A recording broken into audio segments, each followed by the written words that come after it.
Praise the lord. దేవుడి నామానికి మహిమ ఘనత ప్రభావం కలుగును గాక. దేవుని యొక్క కృపతో చూడండి, హర్యానా సమలక ప్రాంతానికి రావటం జరిగింది. రేపు క్రిస్మస్, మరి ఇక్కడ మీటింగ్ జరిగిపోబోతున్నాం. ఈ సమలక ప్రాంతంలో అన్యుల మధ్యలో క్రీస్తుని ఆరాధించబోతున్నాం. క్రీస్తు గురించి సందేశం ఇక్కడ ఇవ్వబోతున్నాం. అలాగే పరిశుద్ధాత్మ యొక్క దేవుడి కార్యక్రమం కూడా, అంటే ఆయన యొక్క చిత్తం కూడా ఇక్కడ నెరవేరాలి. అంటే దేవుడు ఎంతమందితో మాట్లాడాలనుకుంటున్నాడు, అందరితో కూడా ఆయన మాట్లాడాలి. ఆయన యొక్క సూచక్రియలు, మహత్కార్యాలు ఈ సమలక హర్యానాలో జరిగించాలని మనస్ఫూర్తిగా ప్రభు పేట అందరినీ కోరుకుంటున్నాం. ఆయనను ఆరాధించుటకు ఏ స్థలమైనా, ఏ వాతావరణమైనా సరే ప్రభుని ఆరాధించుటకు అందరం కూడుకొని ప్రభుని ఎల్లకాలము స్తుతిస్తూ ఉండాలి.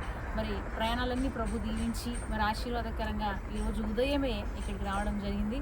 ఇక్కడ వాతావరణం చాలా భయంకరంగా ఉంది, కానీ ఈ వాతావరణంలో కూడా దేవుడు మమ్మల్ని బలంగా నడిపించాలి. రేపు మరి మిగిలిన 3 రోజులు ఇంకా మొత్తం ఇంకొక 6 days ఇక్కడ ఉండడం జరుగుతుంది. మీరందరూ ప్రార్థించండి. ప్రభు మిమ్మల్ని దీవించును గాక. Happy Christmas. Merry Christmas. ఆమేన్.